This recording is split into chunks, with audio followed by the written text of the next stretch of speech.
There the cat is out of the bag. If he were really a plural, then when the human beings are told in Bible to address him, they should have addressed him as you, not as thou. But not in a single instance he is addressed as you. Just the singular thou, because there the normal practice has been changed to add grandeur to his personality. To tell that you are different from everybody else. Yet you are thou and not you. Similarly, out of love, some husband would call their wife as thou. That is to say in Urdu. Now I am transferring to Urdu because in Urdu, thou stands for tu and you stands for aap. So normally it's the common behavior that people address each other with aap. But sometimes when you love somebody too much, instead of aap, not out of disrespect, but out of love, you change your style and start addressing him as thou, that is tu. So similarly, the Muslims out of love address Ahmad sallallahu alayhi wa sallam as tu. In poetry, this is most often adopted. In oratory, when you are addressing Huzur Akram sallallahu alaihi wasallam, you never do that normally as tu. But in certain context, when his grandeur is to emphasize, when your love is to emphasize, suddenly instead of saying aap, you begin to say address him as tu. So there are figures of speeches. Figures of speech, in fact, all of them. And they should not be misunderstood. Every religion has adopted the same style.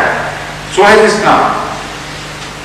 But Islam is very clear-minded about it. Islam makes it very clear that don't misunderstand. We address to ourselves as we, yet we are one and not two or three. So that has been manifestly made clear in Islam. But unfortunately, in the earlier books, although we believe it was made clear, but later people of later ages, gradually interpolated and added things and subtracted things and played havoc with their own books.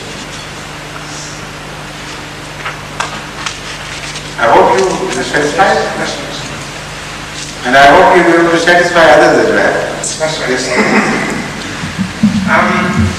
The second question is, now actually I know not only as an injunction, but not only as an injunction on Ahmadis not to pray behind non-Ahmadis, but also because of some other logical reasons. Now, my question in connection with this is that if you are within a society where Ahmadis are not persecuted at all, they are very much welcome. They are not persecuted, for example, where they are not persecuted. I understand that. And they are welcome. Yes.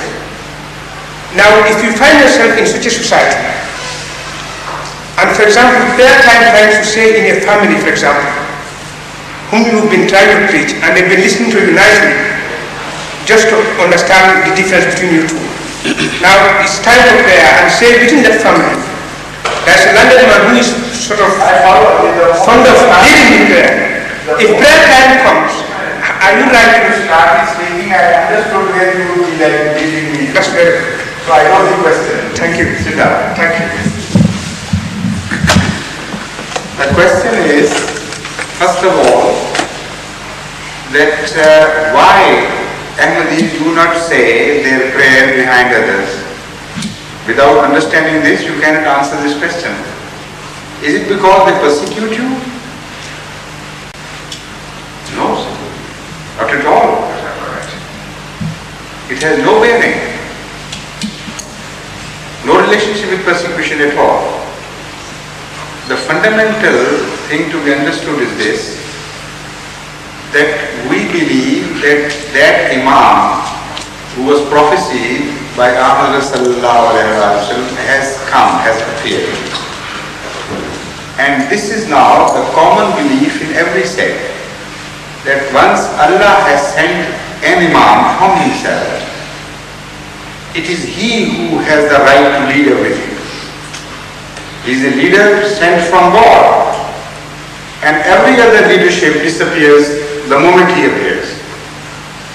Only those will be leaders whom He appoints or who believe in Him. This is a fundamental. This is accepted by every sect of Islam. Ask anybody. Now they do not believe in such Imams when they bifurcated, except for Shias. The rest of the Sunnis did not believe that there was one Imam sent by Allah and they are following, so they have no justification for not saying prayers after others. But anyone who does believe that Allah has appointed an Imam, he cannot say his prayers behind those who do not accept his Imam, because they reject the Imam appointed by Allah and you follow the Imam made by people. Is that the situation you are leading me into? That's right. If the individual does not reject, Just a minute. No. If he does not reject, then he is an Ahmadi. I'm There is rejecting, no halfway. not rejecting in the sense that he is I trying to find understand. out. I fully understand your question, but you try to understand my answer. The question is that you first of all project yourself into such a person. If he says that Hazrat Masih Maud was not a liar and not an impostor, that is, as I understand, by the word not rejecting. Is that what you understand? By lack of rejection? Yes. Okay. So anybody who says Hazrat Masih Maud was not a liar and not an impostor, he has to believe what he claims. Because it's impossible for you to say you're alright, you're truthful, you don't tell lies, but at the same time excuse yourself and say, yet all you're saying is hocus pocus and I don't believe in it. Can these two things coexist? No. No. So if your friends or family members believe that Hazrat Masih Maud was not an impostor, was not a liar, there and then they become Ahmadis. Active Ahmadis or non-active, that is different. Having initiated or not initiated, that is also different. But the moment they say that Hazrat Masih Maud was not an impostor, he was a truthful person. He did not invent things from himself. The moment they say, you can say your prayer behind them. But then why shouldn't they do behind you? Because the fact is that you are one step ahead of them, closer to the Imam. They only believe that he's alright, but you also follow him and act according to his dictates. So you are more worthy to be Imam of that person than he is of you. But as far as Shariat goes, there is absolutely no objection. Behind such a person, an Ahmadi can say his prayer because he does not reject Hazrat Masih Maud. But those who say verbally that we are alright, we're not against you. But when you probe into them, they come with the answer that yes, we do not believe in him. And this is a factual position. Had they really believed, how could they miss him? It's impossible. For 14 centuries, Muslims have waited for that one to come, who was awaited by generation after generation with the hope that he would come and transform the entire shape of Islam. He would come and turn it into a victorious movement instead of a defeated movement. When he comes, you believe he has come and you don't follow.